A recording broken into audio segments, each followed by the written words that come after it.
Being 7 o'clock, we'll call the meeting to order. Roll call, please. Mayor Bospas. Here. Commissioner Bauer. Here. Commissioner Gage. Here. Commissioner Gary. Here. Commissioner Lynn. Here. Commissioner Osterhout. Here. Commissioner Twardy. Here. Okay, please stand and join us in the Pledge of Allegiance. Allegiance to the flag of the United States of America and to the republic for which it stands, one nation, under God, indivisible, with liberty and justice for all. Thank you very much.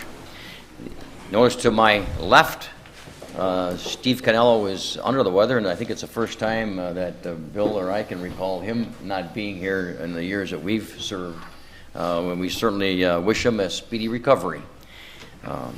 With that, we'll go to the, first of all, before we go to item number 1, if anyone has a cell phone and they'd like to put it on vibrate or silence it somehow, we would appreciate it.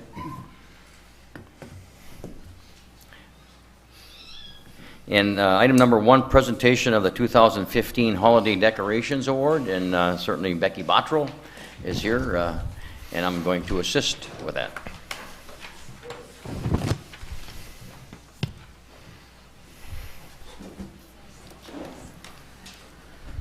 Good evening, everyone. Each year, the City of Sault Ste. Marie accepts nominations for the Best Holiday Christmas Decoration Contest. So these awards, they're picked by the community. They get a chance to vote. And there are a lot of houses nominated this year. Everybody, I think the warm weather got everybody out and to decorate, so that's great. Once a property is recognized, it's not eligible to receive recognition again for 3 years. And of course, they have to be within the city limits of Sault Ste. Marie. So if I call your name, if you want to come up and receive your certificate from me, and Mayor Bospas has a token of appreciation for you. And the first one we have is Sherry Spence at 811 East 8th Avenue, and she unfortunately had to work tonight and not able to attend. Next one we have is Patrick and Jennifer McConnell at 1710 East Avenue. And I didn't.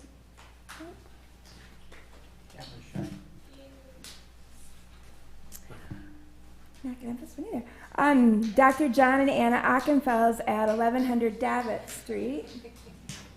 I know we got 2, so that's good. Okay. The next one is Joe and Jenny Gillette at 1424 East Easterday Avenue, and their place is amazing. They won't confess on who does all the work, though.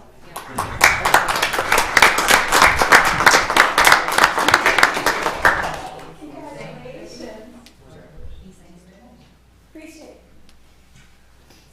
And the next one we have is Brian and Yvette Deplani, and Destiny is here. And then her sister Zoe Deplani also participates at 1401 Minneapolis Street, and theirs is just amazing also.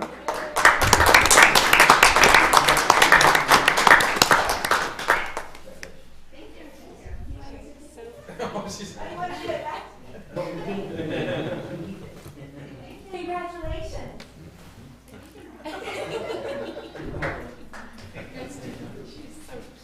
So I just want to thank you for taking the time. I know Christmas is very busy for everybody to take the time to decorate your house, to improve the appearance of the Sault Ste. Marie and to get us in the Christmas spirit, and then also for coming here tonight to accept your award. And I'll make sure that the rest of them get their certificates also. So again, congratulations. Merry Christmas. Again, thank you very much, Becky, and certainly thank you to those folks that received the awards. And I know that if you drive around the Soo with the weather that we've had, there's just an overabundance of lights out there, and and we'll get to light up the Soo here near the end of the agenda. But it was Commissioner Ray Bauer that started the whole idea with a little group that he had. Light up the Soo, and we're going to talk about that. But right now, the lights are just tremendous in the city, and it's and I don't want to say too much until we get to that agenda item. But we again thank you for all those folks that did decorate, and it really looks nice. You look at the Ashman Hill area, the East End, Algonquin, Lakeview, or Lake Shore, Ashman Hill. It's all getting there, and we'll talk about that going forward. So thanks again, thank you very much. Commissioner Lynn. Your Honor, with warm weather, I put lights on my palm tree out front. That That is a first. And certainly, we'll talk about Tim Corsel and positive energy too when we get there. Item number 2, public comment on scheduled agenda items. Any person may reserve time on the agenda to speak on an agenda item, not to exceed 3 minutes per person. Is there anyone in the audience that would like to speak on an agenda item?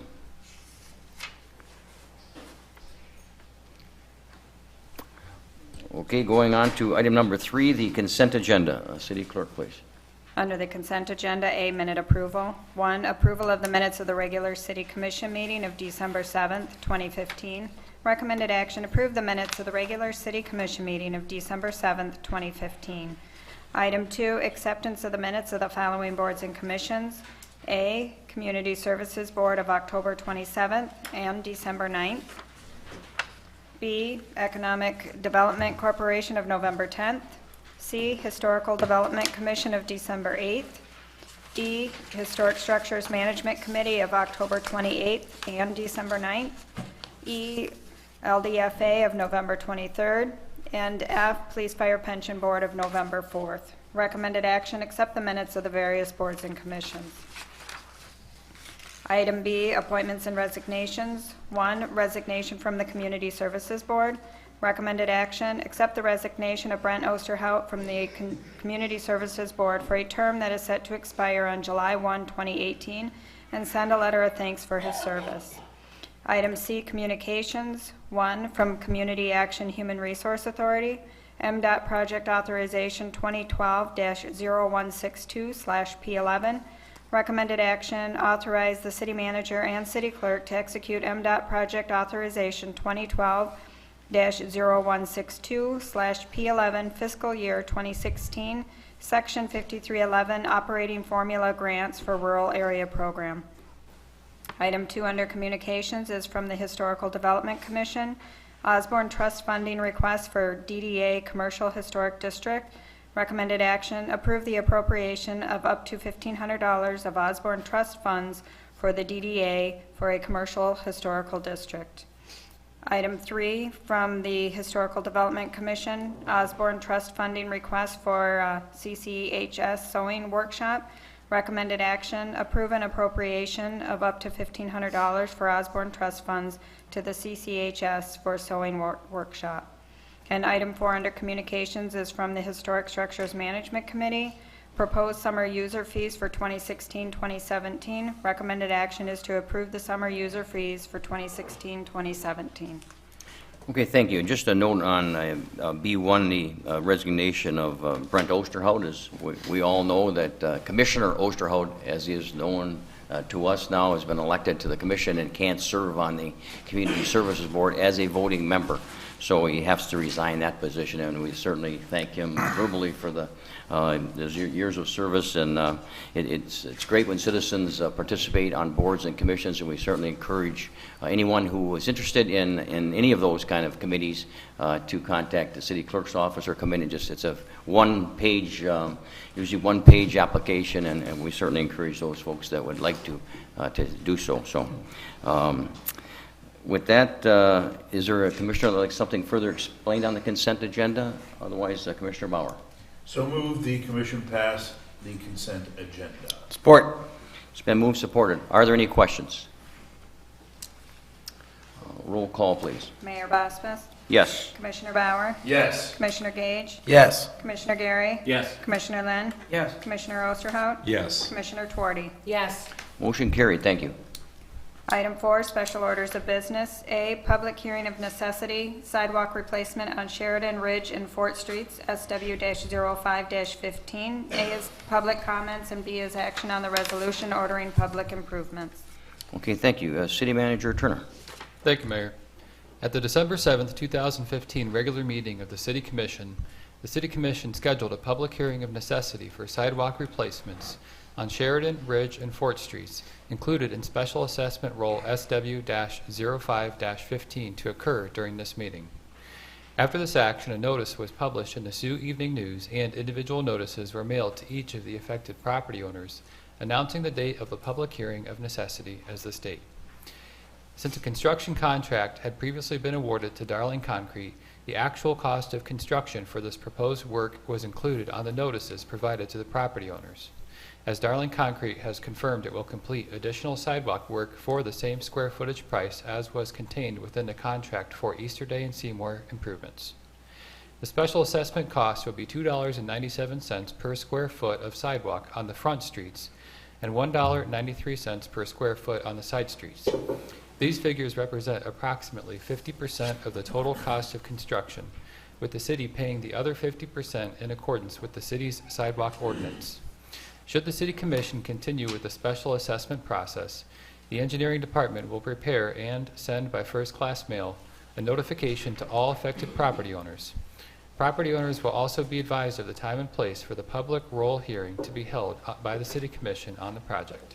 Construction on this work is scheduled to take place in the spring of 2016, and accordingly, it is my recommendation that the City Commission first hold the duly scheduled public hearing regarding the subject matter, and secondarily, adopt the resolution ordering public improvements as highlighted and schedule a public hearing to be held prior to confirming the special assessment roll at the Monday, January 4th, 2016 regular meeting of the City Commission. Thank you, Mayor. Okay, thank you. And at this time, we'll hold a public hearing on the sidewalk replacement on Sheridan, Ridge, and Fort Streets, SW-05-15. Is there anyone in the audience that'd like to make a comment at this time?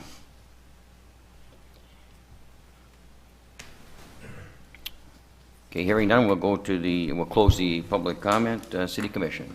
Commissioner Tuardi. So move the city manager's recommendation. Support. It's been moved and supported. Are there any questions? Commissioner Tuardi. Thank you. Just a comment. Yay. I just always get so excited about new sidewalks because my running group, and we're only one of the people in town that are always walking around and running around, but I can't think of 3 better streets to put sidewalks on. And this again was a great price Yep. that we received from the last replacement that we did just several months ago, and we're there. He's holding to that amount, so we're able to do more sidewalks. So it's great. Any other comments? Commissioner Gage. Just to re-clarify, I think it was talked about at previous city commission meetings that this is going to be an ongoing project that we're going to look and try and do multiple times in the coming years. Is there any indication as to whether or not the price for a sidewalk is going to stay relatively stable? Or, I mean, that's a great price. So I'm asking, like, can we hope for that same price in the future? City Manager? Thank you, Commissioner Gage. I do think that would be subject to the bidding process. However, certainly would encourage any bidder that's watching to submit that kind of price in the future. Okay. Any other comments or questions? Roll call, please. Commissioner Bauer, Yes. Commissioner Gage, Yes. Commissioner Gary, Yes. Commissioner Lynn, Yes. Commissioner Osterhout, Yes. Commissioner Tuardi, Yes. Mayor Boswis. Yes. Motion carried. Thank you. Item B is public hearing for exemption of new personal property tax, PA 328, for Silver Valley Custom Drying. A is public comments, and B is action on the request for personal property tax exemption. Okay, thank you. City Manager. Thank you, Mayor. As commissioners are aware, on May 4th, 2015, the City Commission took action to approve a lease agreement between the city, the EDC, and Ecomarine Tech for that business's intended use of the incubator annex off of East Portage for innovative wood drying processes. At that time, the Commission also took action to approve an application for exemption of new personal property that Ecomarine had submitted in connection with its business venture. Recently, on November 10th, the EDC considered and approved an amendment to the above-referenced lease agreement that would provide for the substitution of Ecomarine Tech with Silver Valley Custom Drying. A lease amendment providing for the substitution of parties as drafted by City Attorney Canello was thereafter approved by the City Commission at its December 7th regular meeting. On November 10th, the EDC also considered the fact that the above-noted personal property exemption that was granted for Ecomarine Tech could be issued and transferred to Silver Valley Custom Drying. Accordingly, the EDC recommended the reassignment of this tax benefit to Silver Valley Custom Drying, and thereafter, at the December 7th regular meeting of the City Commission, a public hearing was scheduled for this meeting on the subject matter. It should be noted that Silver Valley Custom Drying has paid its current rent obligations to the City of Sault Ste. Marie through the end of December, and is also current on its utility obligations. It should further be noted that Silver Valley Custom Drying is requesting the exemption for a period of 3 years. Accordingly, it's my recommendation that the City Commission first hold a duly scheduled public hearing regarding the subject matter, and secondarily approve the included resolution that approves an application for exemption of new personal property as submitted on an application made for the same by Silver Valley Custom Drying. Thank you, Mayor. Okay, thank you. And at this time, we hold the public hearing regarding the application for exemption of new personal property submitted by Silver Valley Custom Drying. Is there anyone in the audience like to comment at this time?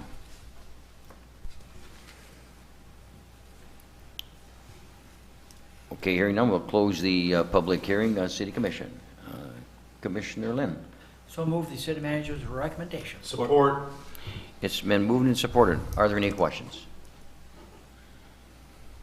Roll call, please. Commissioner Gage? Yes. Commissioner Gary? Yes. Commissioner Lynn? Yes. Commissioner Osterhout? Yes. Commissioner Torty? Yes. Mayor Boswell? Yes. Commissioner Bauer? Yes. Motion carried. Thank you. Item 5, Communications A from the Community Services Board, proposed summer and winter recreation user fees for 2016-2017. Okay, thank you. City Manager. Thank you, Mayor. On this item, as well as the next item, I've requested that our Parks and Recreation Director, Dan Wires, make a presentation. Thank you. Excellent.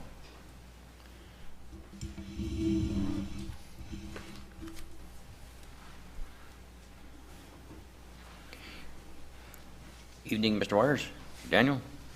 Good evening, Mayor and City Commission.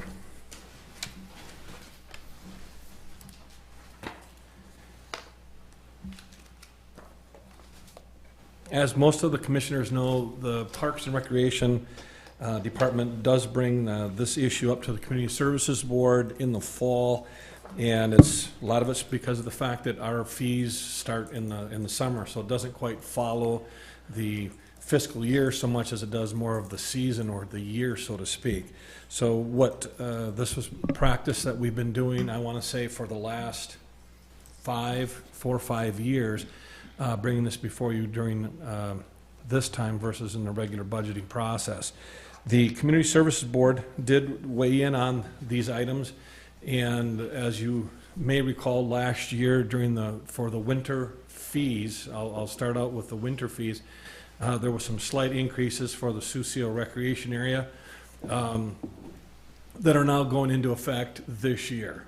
Although we're still waiting for snow, and I don't know when that's going to come, but we're still working on that. But those fees, the Community Services Board kept flat. They felt really good about keeping the fees flat and not raising anything on the winter side. And that's what you also have before you.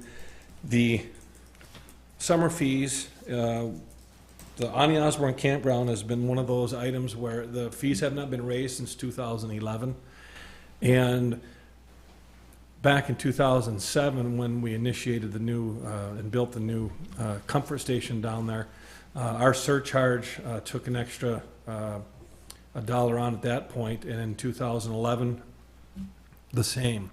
The fees this year, we're looking at a fee of the daily waterfront and our non-waterfront, a $2 jump from across the board, and that would put it very similar to what a lot of another campground or campgrounds in this area have as well. So we're still in the market. We're not over the market. We're not under the market. We're not undershooting anybody, and so it keeps us at par in the market. And the Community Services Board felt comfortable with that, and also the monthly waterfront and non-waterfront rates, raising them up minimally.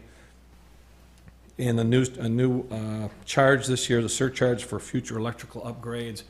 I know the memo does explain that, but it's also where there's some pathway lighting that we're looking at that was put in as far as electrical project that was finalized and put in, and that was completed this spring.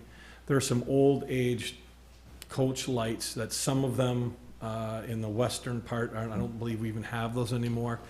And this would replace them, would put some pathway lighting, still give the customers, the campers, some lighting so they can see, but yet not lighting it up like a Christmas tree because it's a campground. And so that would be the surcharge of the $1 for that would help and assist towards projects like that.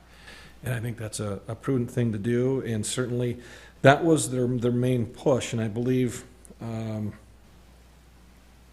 That was the push for the summer recreation fee increases, and that's, the Anya Osborne Campground, as you know, is a very, very busy campground for us, and that $2 increase across the board will, the estimate is between $18,000 and $20,000 come back to the city, come back through that process.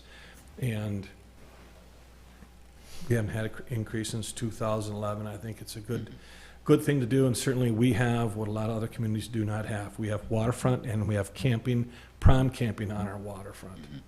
Excellent. Any questions of Now, Mr. is that Winters? surcharge included, Dan, in the like the $2 increase, or is that an additional charge? That's separate. So it would technically be a $3. So $3, and that's per night then? Yes, sir. And I see that we have that, it's not been raised, but the surcharge for building replacement is $5. Is that another charge that they're incurred every night? That is an every night charge that goes with that as well. Okay, so then you're actually looking at a $36, $37 charge for each night. Yes. And that still stays comparable with the other? Comparable on the waterfront, yes. Okay. That was Commissioner Osterhout. Anyone else? Thank you very much. You're just going to stay there until we go to the next item. Do we have a motion and support? We need a motion. Commissioner Gage. I so move, I'm just looking for the wording here, that we approve the included resolution. Oh, nope, that's the wrong one. I move the manager's recommendation.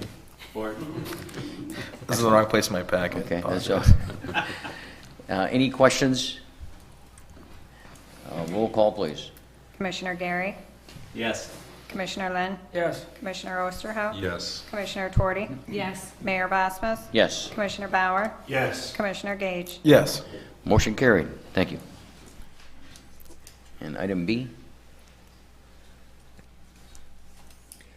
Item B, from the Community Services Board, proposals for the operation of the Anya Osborne Campground. And this has been historically a 3-year option for an operator to operate the campground for the city. And there's been some years where it's been much more competitive than others, some years where we've had a lot of folks that have been very interested in it, and they've sought packet for this. And this year we received two bids, and one of the bids was from Mr. and Mrs. Roger Stevenson at 808 Superior Street of City of Sault Ste. Marie, and Sandra Jarvis, 3770 Seymour Road of Sioux Township. And both of them provided a good proposal, and one of the things that we have done historically is we've interviewed all of the people who have bid. And what we did is we interviewed them, 2 members of the Community Services Board, which would be Mark Miners, and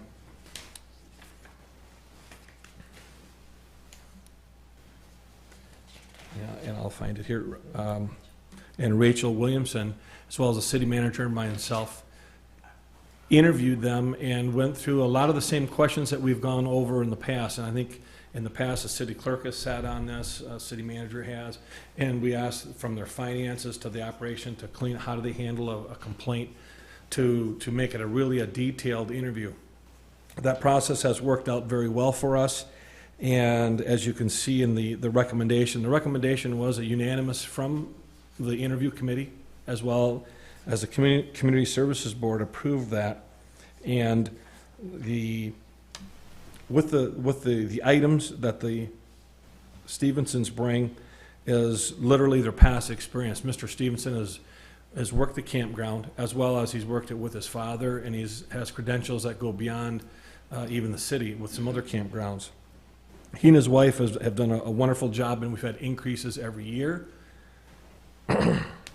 They do have a system in place for internal controls and quarterly audits from an independent financial group. And Roger does have a background in technology. They're talking about building a city website, trying to continue to build on this forward thinking of bringing people to Sault Ste. Marie. They started the Campground Master software program. What they use, it's a software program that gives them a receipt they can call in. The folks literally, with commission's approval, tomorrow their phone will be ringing and they'll be able to book it immediately. It's not done by mail, by email, by phone. And it's a recommendation from the Community Services Board and the interview panel to accept the bid from the Roger Stevenson and his wife Kara.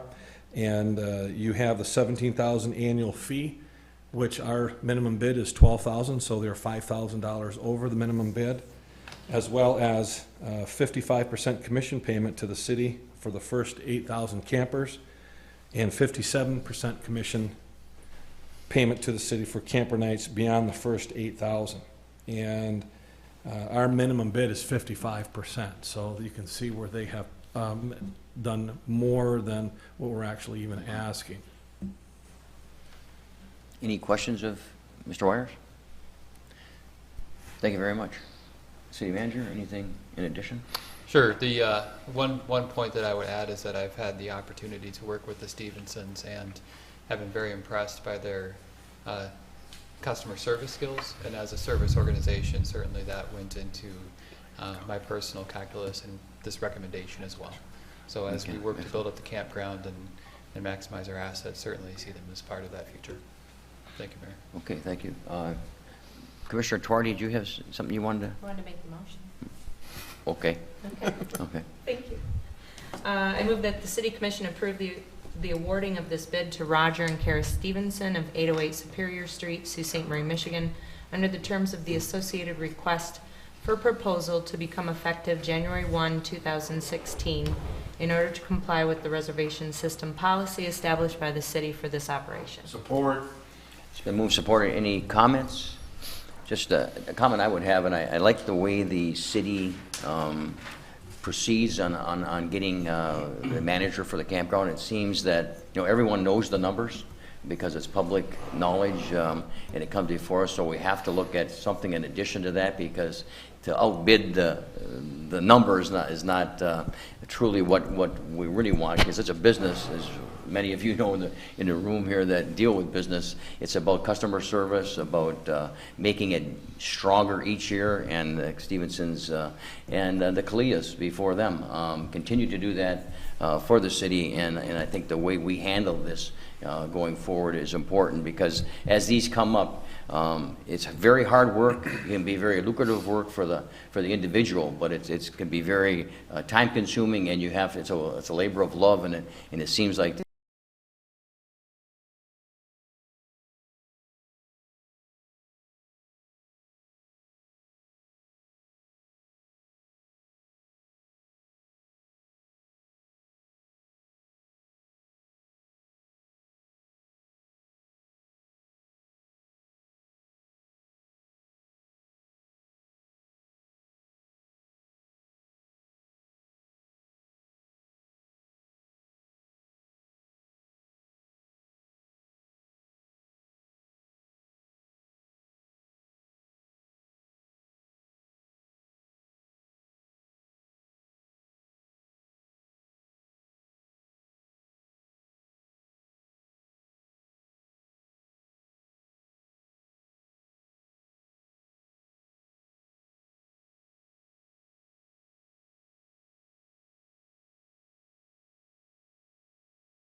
they continue to fulfill that. So I think it's an excellent recommendation, and they continue to give the city their all, and we benefit from that, from the proceeds, going to the general fund, and makes things particularly happen in the city of Sault Ste. Marie. So as a commission, I think we're very happy with the Stevensons going forward, and we look for some continued success doing that. So thank you.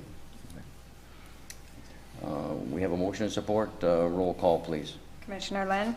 Yes. Commissioner Osterhout? Yes. Commissioner Torty? Yes. Mayor Bosma? Yes. Commissioner Bauer? Yes. Commissioner Gage? Yes. Commissioner Gary? Yes. Motion carried. Thank you. We are on item number 6, the city manager's report. Thank you, Mayor.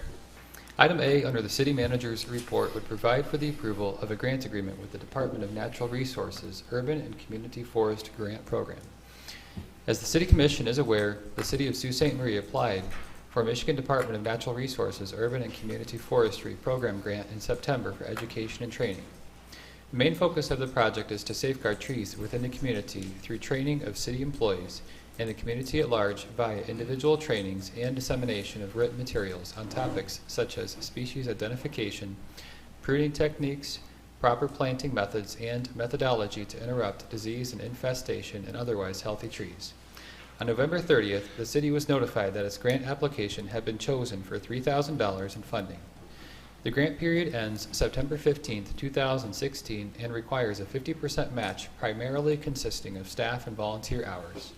The city engineer, DPW director, and street department supervisor will work with the district forester and members of the tree commission to schedule trainings and produce and distribute the written materials.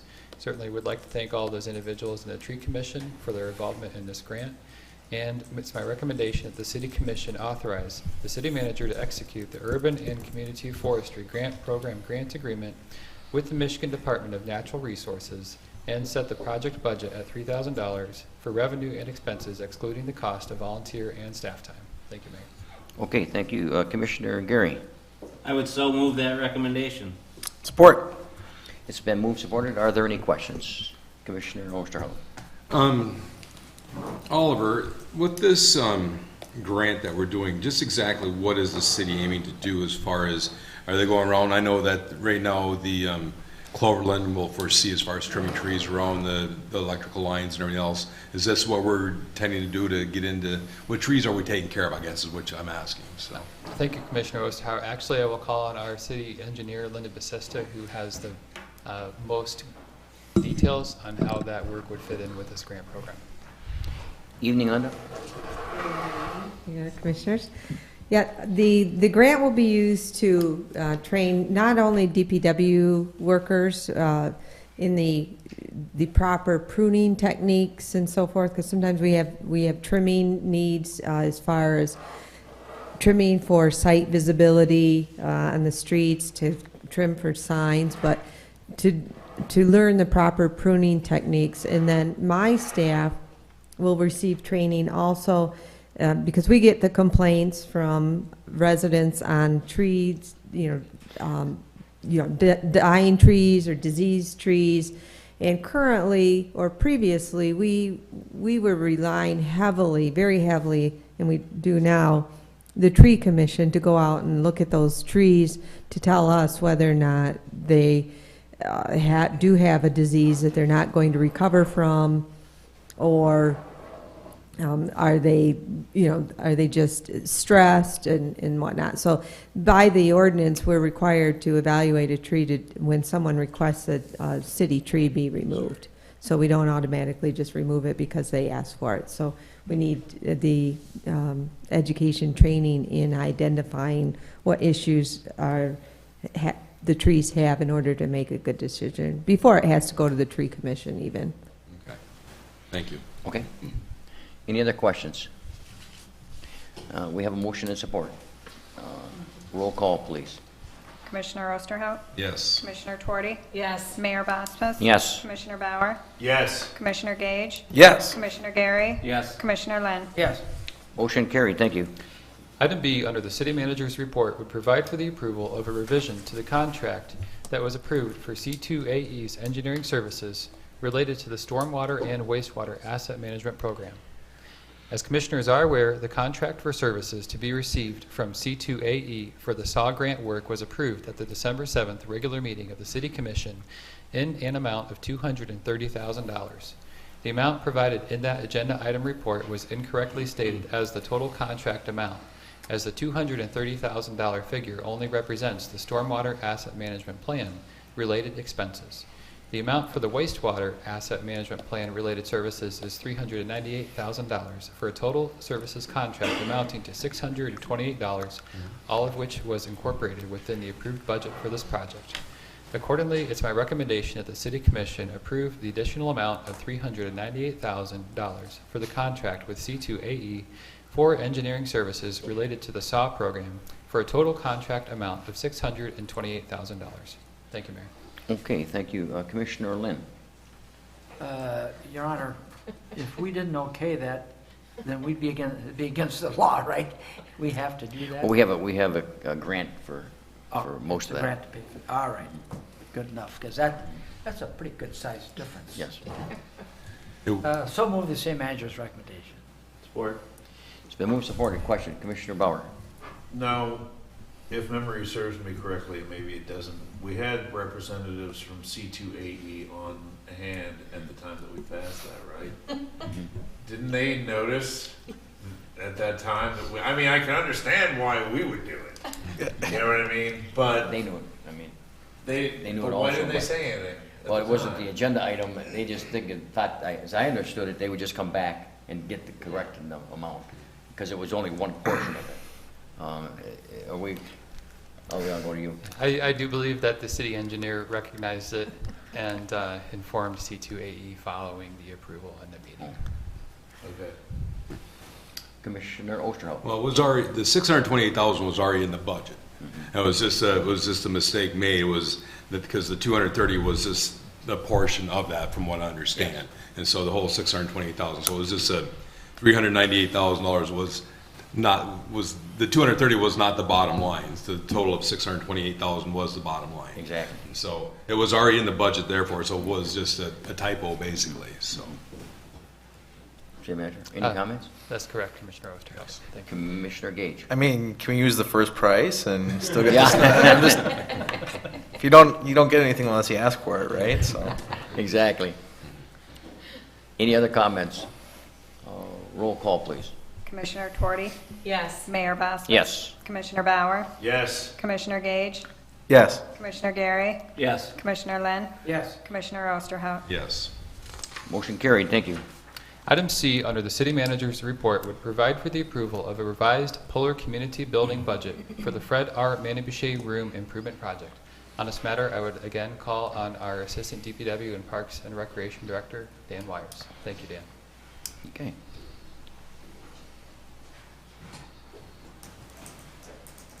Mayor and Commissioners. Fred R. Manny Boucher Room. Back on September 21st, we did set a budget for that, and that was before you. And since then, another round of funding was submitted and approved by the Sioux Tribe of Chippewa Indians in the amount of $19,499.21. Also with that came a request for donation from the Prophet family. The Prophet family gave some money to the Puller for the renovation, and there was some monies left over, and they wanted to assign that to this project as well, and that was in the amount of $1,230. And the phase 2 would include the floor finishes, new baseboard electric heat, cabinetry, commercial windows, commercial doors, some miscellaneous demolition.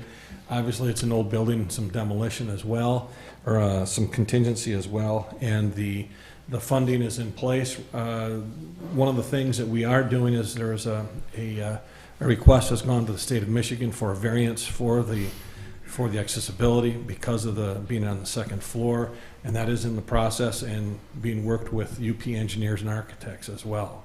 Mm-hmm. We do not have any direction from the state yet, but it's something we're hoping to hear sometime right after the first of the year. So now we have approximately $36,100. $36,100 is Okay. is the fair budget for this. And I know Mike Boucher, who's been here as well, has talked about continuing some of his fundraising, as well as I think there's even a contribution that may be coming from the Boucher family, also as well as some volunteer labor as this project starts. That could be something that could be. As I understand it, the amount of money that we think will need to be what is envisioned for the room is within the parameters of the 36,000, and that's before we go to bid, right?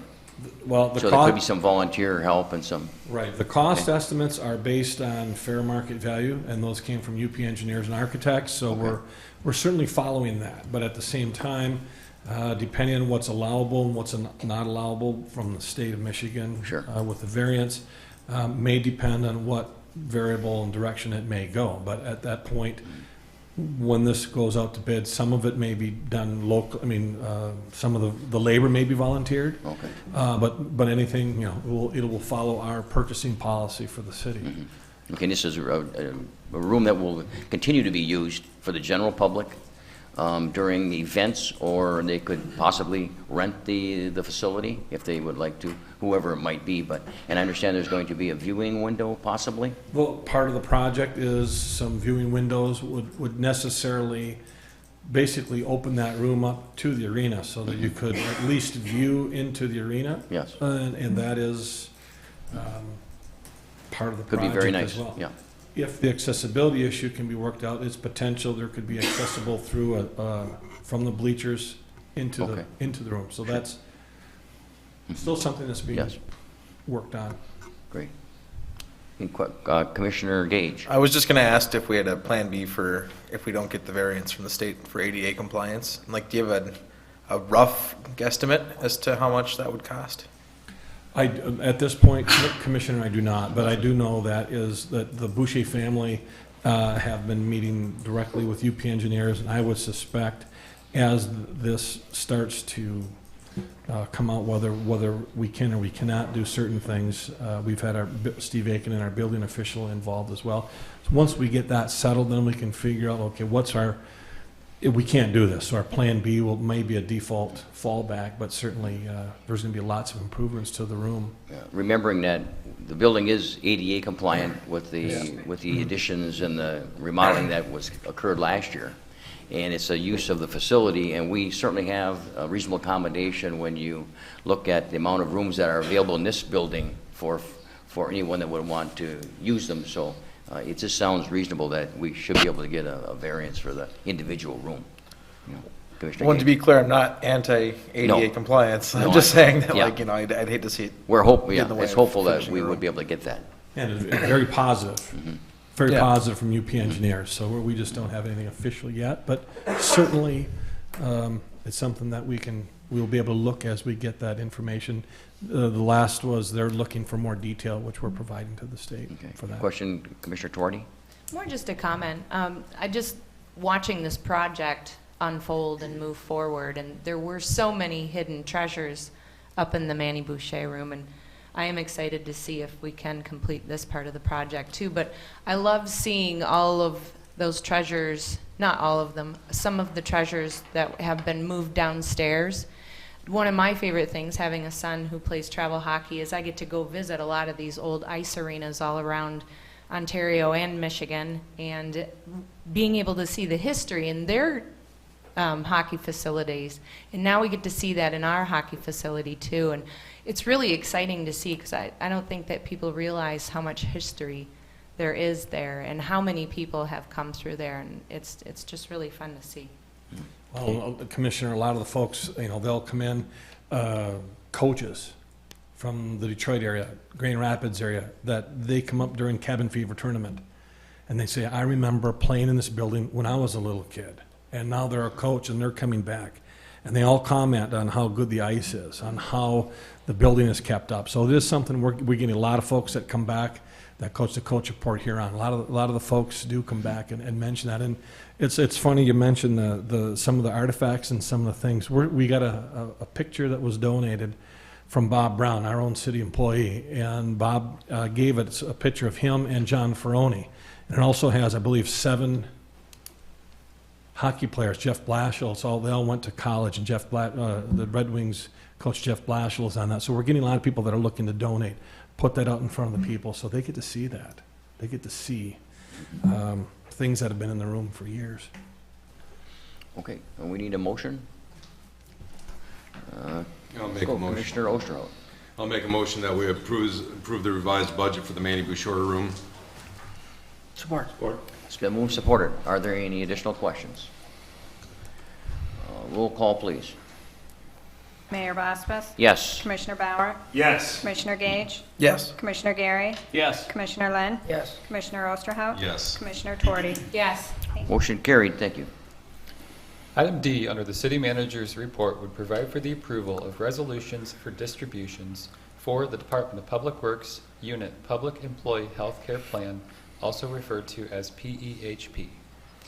As commissioners are aware, the city has 4 PEHP boards representing members for the following bargaining units: the Department of Public Works, Police Patrol, Police Command, and firefighters.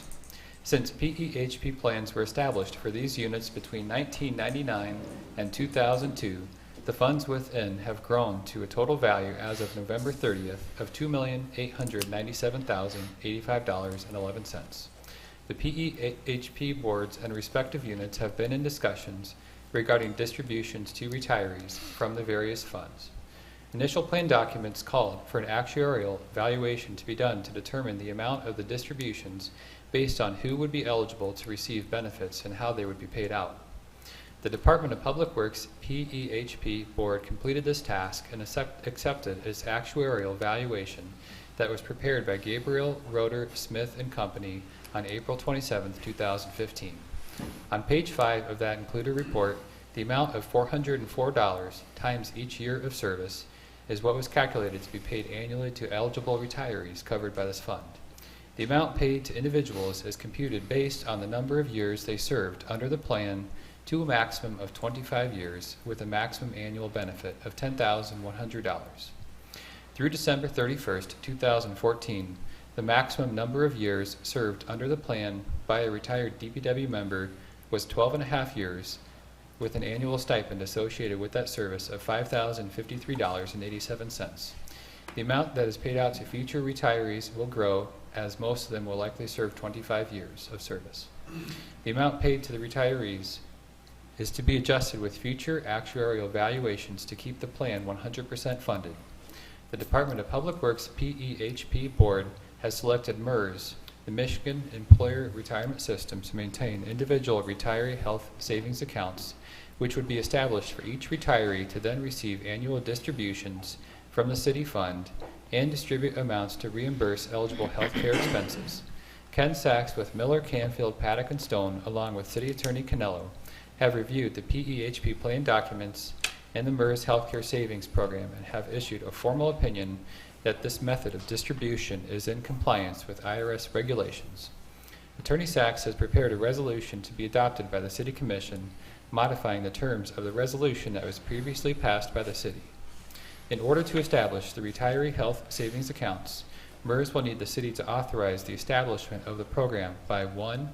The execution of the MERS Healthcare Saving Program Participation Agreement, and 2. The adoption of the MERS Healthcare Savings Program Uniform Resolution.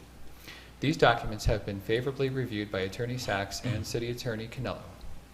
The City's PEHP fund, a trust fund, would send the first installment of retiree payments as soon as retirees' accounts are established with MERS. The first installment paying retirees effective December 31st, 2014 is $67,967.74. A second annual payment would be made in August of 2016 for retirees effective December 31st, 2015, and payments would be made annually going forward. Accordingly, it is my recommendation that the City Commission first adopt the City Resolution for the Department of Public Works PEHP, the MERS Participation Agreement, and the MERS Healthcare Savings Program Uniform Resolution, and secondarily, authorize payment to the MERS Healthcare Savings Program by accepting a budget revision in the amount of $68,000. Thank you, Mayor. Okay, thank you. And just a word, it's ironic that the person that was primarily responsible for this occurring is not here tonight, because Steve Canello spent an awful lot of time and knowledge, went to many meetings establishing this PEHP program. So someday, in the future years, it would be something that we could offer to the employees, and it actually is coming to fruition on a meeting that he's not here, because this has saved the city millions of dollars over the years. And I certainly don't know all the ramifications, but this is a first group, as I understand, accessing these funds, and they'll continue to grow and be paid for from the fund account. It's just really something that Steve and I believe former city manager Spencer Nebo, but it was actually Steve, I think, that was able to put that together and be bargained through the bargaining units. So going forward, it's just really good for the city to be able to do this under these parameters. So there are two recommendations. That's two separate motions that need to occur. Commissioner Gary. I was just going to comment, as you did, as liaison to all four of the PEHP groups. They consist of the city attorney, the city treasurer, and then two people from each unit. And since I think, is it 1999, it says here that they were established, they've been accumulating funds, and now all of the units have been getting together to try to formulate a plan for distribution of future funds, and it's been a very long process, and I give them all credit for all of the thought that they've gone through. They had to hire actuarials and attorneys, as it noted in the narrative here, but I give the DPW credit. They put together, I think, a good and fair plan, and we were all very pleased to see what they put together, and it was fair to all retirees and current employees. So I think And we I give thank them you credit. also. It's kudos to them. We thank you also, Commissioner Gary, for being part of that group I didn't do going anything. forward. I mean, it's still, your expertise. But I'm you know, glad to be yeah, a liaison yeah, to that yeah. group. So with that, I would make a motion to adopt the city resolution for the DPW PEHP and the MERS participation agreement and the MERS Healthcare Savings Program uniform resolution. Support. It's been moved, supported. Are there any questions? Roll call, please. Commissioner Bauer, Yes. Commissioner Gage, Yes. Commissioner Gary, Yes. Commissioner Lynn, Yes. Commissioner Osterhout, Yes. Commissioner Torty, Yes. Mayor Boswell. Yes, motion carried. Commissioner Gary. And I make a motion to authorize payment to the MERS Healthcare Savings Program by accepting a budget revision in the amount of $68,000. Support. It's been moved, supported. Are there any questions? Commissioner Gary. I just wanted to comment that the $68,000 is actually from their account, so it's, From their accounts, it's not yes. a general fund expense, just in case anybody wonders. Roll call, please. Commissioner Gage, Yes. Commissioner Gary, Yes. Commissioner Lynn, Yes. Commissioner Osterhout, Yes. Commissioner Torty, Yes. Mayor Boswell. Yes. Commissioner Bauer. Yes. Motion carried. Thank you. That concludes the city manager's report. Thank you, Mayor. Okay, thank you. Item number 7, status reports.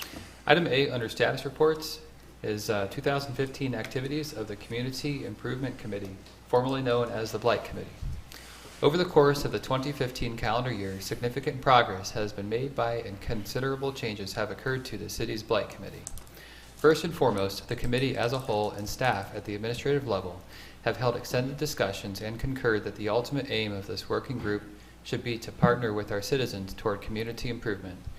This is a move away from what may be viewed as an enforcement-driven approach to an engagement-driven approach that places a high premium on citizen engagement, ownership, and responsibility in improving the condition of the community. As an outgrowth of this direction, the name of the committee has been changed from the Blight Committee to the Community Improvement Committee.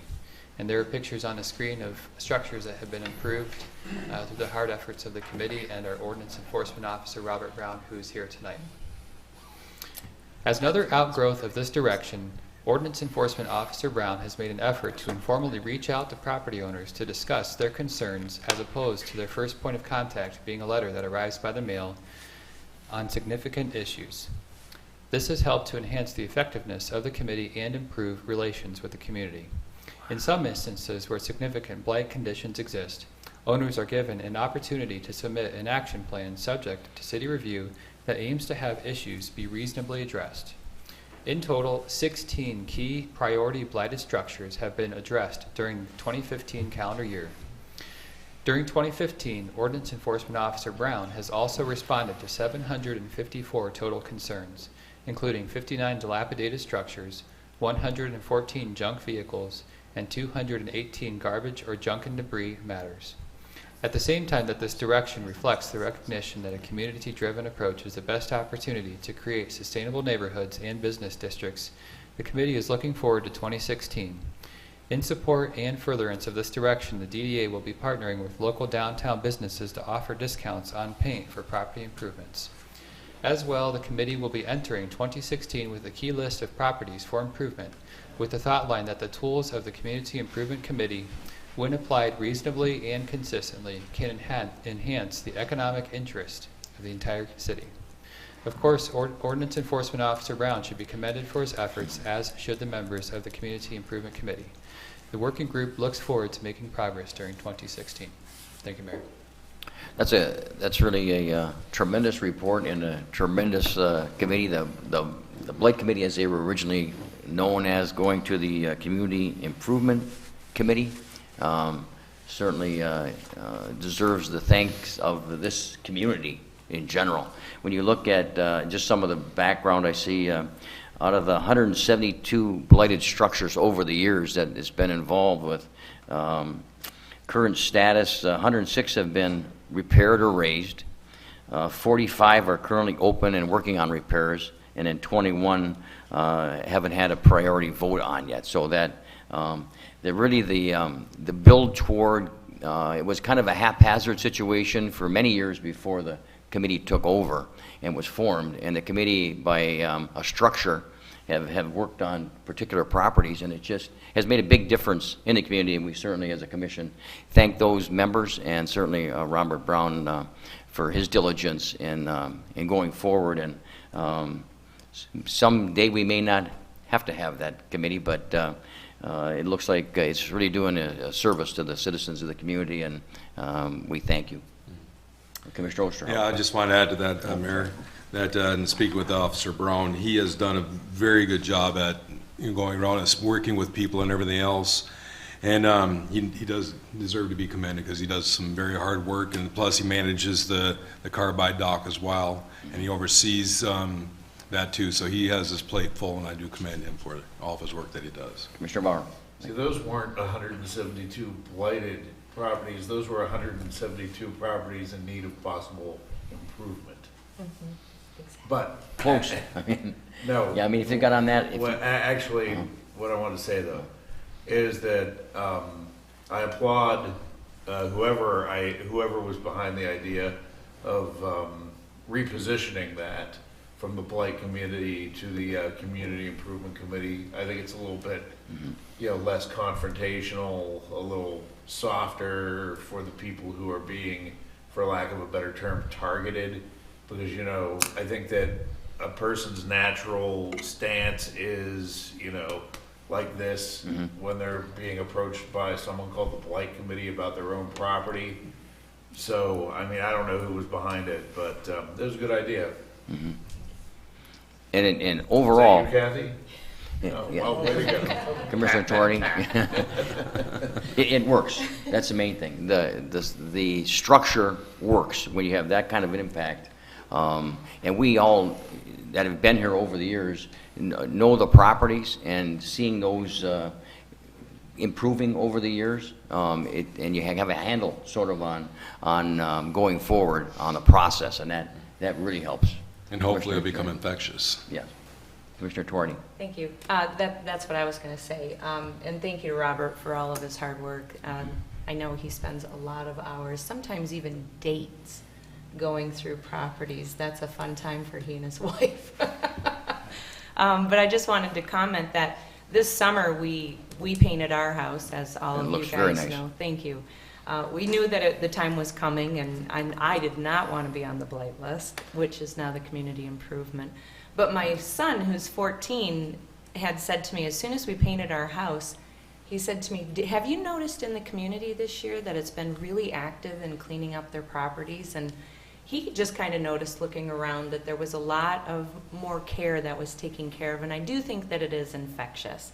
And I think if we can always approach it in a positive manner and award people with just even like a thank you or a mention as to thank you for cleaning up your property, it's only going to do all of us good because our property values can go up. Mm-hmm. Excellent. City Manager. Thank you, Mayor. Certainly appreciate the committee's efforts and Mr. Brown's efforts, and look forward to 2016. Mm-hmm. Okay. Item B under status report is the 2015 construction update, and our city engineer Linda Basista is here to make a presentation on that matter. Okay. Busy year. Good evening again. Yes, and that it has been. Look at this going. Okay, this is what the summer looked like. If you were out and about at all this summer, you saw a lot of this. And this presentation will hopefully show you the improvements that were made and the difference between the old and the new. For lack of any particular order, I'm going to show the projects in order of least cost to most costs. Leave the big one for the big bang at the end. First project was, we did the first round of sidewalk replacements. We replaced 500 lineal feet of sidewalk along the south side of West Easterday between John and Kimball Streets, and that was a total of $27,000. Darling Concrete had that contract, which it also has the next upcoming contract for 2016. Very less visible project for the public would be the work done at the I-500 track, mainly to replace the culverts that were pretty much blown out during the heavy rains of the fall of 2013, 14? 12 or 13, when we had those really heavy rains. And this shows the creek. It's a branch of the Ashman Creek that runs right through the middle of the track.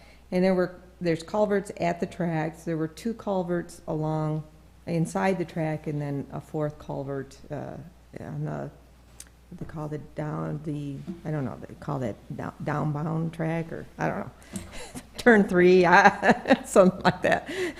But anyway, we had to remove all of the culverts. The 2 that were in the track were replaced with proper size. They were much larger culverts than before. The picture on the right shows the results of the restoration of the stream in the middle of the track. So luckily, we had the MEDC grant for the I-500. They had already completed the slope restoration that was needed as part of the press building that slid down the hill. They did remove the press building, and there is some grant funds remaining, and the committee are working on the building a new press building, so there's remaining grant funds for that work. You saw this earlier when I did the mid-summer update. We spent $87,000 on Ani Osborne Campground West electrical upgrade and installed a 50 amp service, and as a result,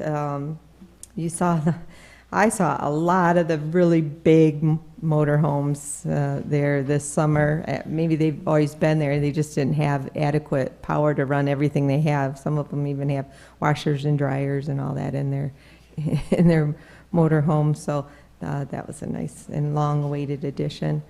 We did the West Easterday mill and resurface towards the end of the season. That was just 2-inch mill and resurface from Portage Avenue to Industrial Drive.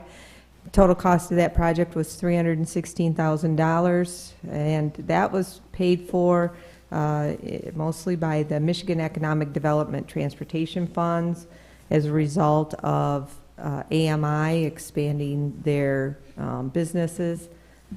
The city was able to receive transportation funds for that economic development activity. Seymour Street was rehabbed and drainage improvements were made from 3 Mile Road to Marquette. We crushed and shaped the existing pavement. We widened the shoulders to allow for more comfortable biking and walking along the shoulders. At the top of the hill, we widened it even more to correct the drainage issues that would occur as the water flowed down the hill, and to help stop the erosion there. And we replaced several driveway culverts, and the driveway culverts were special assessed to the property owners. So that was a total project cost of $533,000 with small urban funds from MDOT, that was 375, and special assessments. So Meyer was busy, had hired Elmer's Crane and Dozer to do the 14th Street realignment and the 3 Mile Road widening. These pictures show, the picture on the left is basically where 14th Street is now. It comes out to Radar Road. So we have a nice new road that comes into 3 Mile Road at Radar Road. And 3 Mile was widened to add the necessary right turn lane that will go into Myers driveway. And there was some ramp work as well. But the city's the value of the city's work on 3 Mile Road and 14th Street was $638,000 that Meyer paid for as part of the development agreement. Next year, they will be installing the traffic signals, and they will be building a sewer lift station that will be turned over to the city. And that will be, as it will be the city's sewer lift station, that will be available to serve properties on 14th and down 3 Mile should we need that service for future development. The next project is the water main improvements. We received the urgent needs grant for that. Total project cost was $1.13 million. We replaced 4,400 linear feet of water main, all on Riverside Drive, Ridge, Girl Cap, and Sova Streets.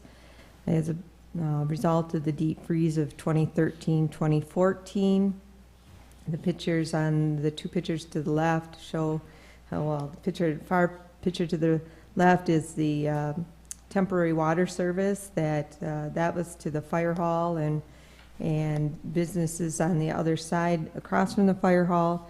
But also Riverside Drive had several temporary water services for 2 winters. And so that was a good project to repair those. And we, as part of that, we also reconstructed Riverside Drive for a couple of 100 feet beyond the ferry driveway as part of that project. Ashman Street Utilities and Streetscape, very visible project this summer. We reconstructed Ashman Street from Easter Day to the Power Canal. We replaced all the sanitary sewer, all the water main, sidewalk, included the streetscape components. The total cost of $2.3 million. MDOT participated in that. There was a transportation alternatives grant, and then there was funds from the Water and Sewer Fund. The picture here is a before picture, and that's an after picture in the same, from the same view, basically. This is one of my favorites, before and after. This is at the corner of Ashman and Ann Street, and this is the improvement from the streetscape. So blocks that the streetscape components of the concrete walls are intended to add something for people to sit on, and, or sit at, and to separate the parking lots from the sidewalk. So I think that does a nice, it does its job. And then finally, we constructed 6.95 million of the almost 12 million construction for the final phase of the CSO control project. We installed nearly 1,800 linear feet of sewer, water main, and the streets representing about 65% of the project this year.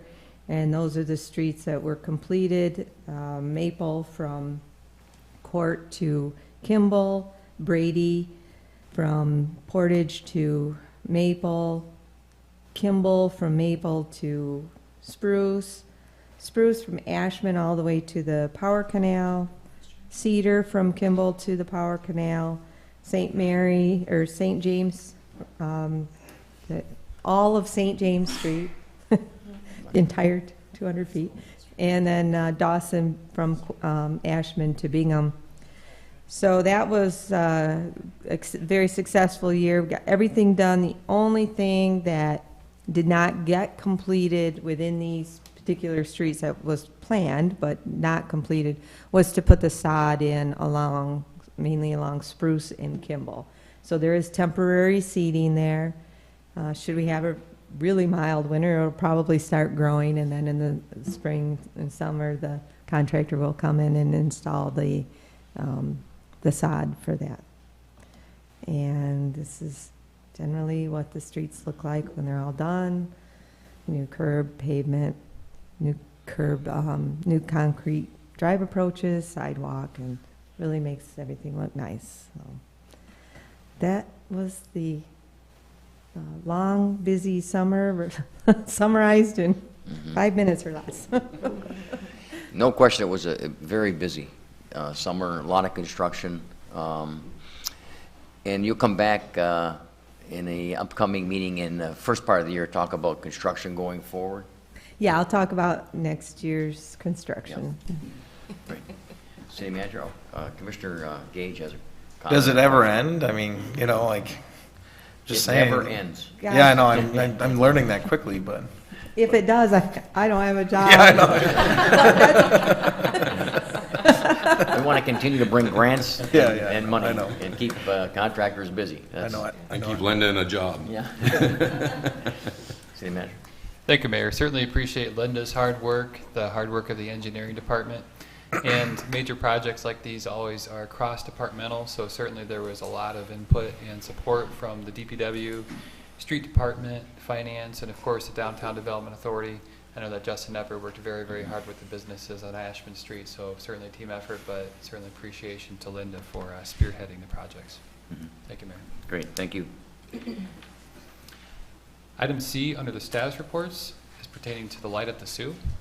As a reminder, the Light Up the Sioux Committee is encouraging residents to decorate their yards and homes with lights, and homeowners that participate will have a chance to win cash prizes merely by submitting the form that's included within the packet and on the city website. And prizes will be drawn at random at the end of the Light Up the Sioux event on January 6th. As also noted, the Tower of History is open, and you'll be able to see the community from 210 feet in the air. It's open from 5 p.m. to 9 p.m. Through December 31st. And some pictures from the Tower of History that showcase City Hall and the lights that the mayor mentioned he would describe. And just as a reminder, the cost of admission, adults is $4, children too. If your child is 5 and under, they're free, and families are $10. And they are closed on Christmas Eve and Christmas Day. And just a comment, and then I'll ask Commissioner Bauer to say a few words, but Tim Corsel from Positive Energy and Kevin Riley, it's called Positive Energy and Design, and they are the group that is also doing the work on the first block of Ashman, the restoration work on the Chippewa County Historical Society and the Island Books and Crafts, and now they're also doing decorating, and I know they did Commissioner Bauer's tree. I think Tim did the tree outside your home a couple of years ago, and they do just a tremendous job. But in looking at the lights around the community, it's really starting to take hold.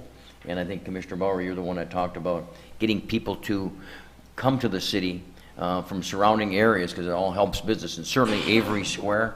If you haven't had a chance to see Avery Square inside, it's the best I've ever seen it, and I was involved, and we started that decorating that atrium area, and it's getting better and better, and the staff, so people come in and have pictures taken in that facility.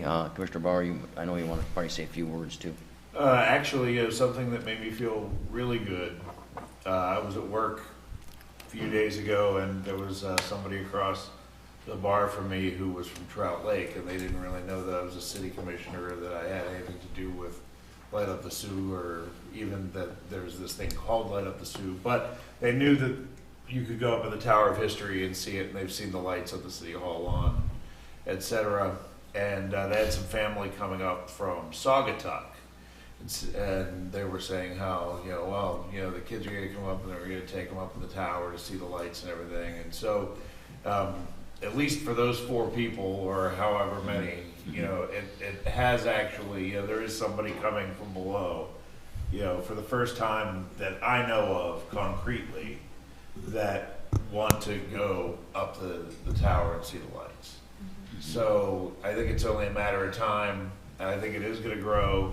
And I think that for all of us in the community, it's kind of neat how we can see, one year there was the sled and, the Santa sleigh, and now the Santa sleigh is even better. And we've got, a Christmas tree that's a little bit more lit up. And then, every year as we add to it, in, 5 years, 7 years, 10 years down the road, how spectacular that's really going to be. And I think that the more the word gets out, and the more years we do it, I think we are going to grow significantly, and hopefully it'll work just the way we drew it up on the blackboard. And I guess we can't go without talking about James Lambros's Christmas tree, spruce tree at his home. I don't know how many lights are on it, but it got to be near 20, 30, 50,000, I think.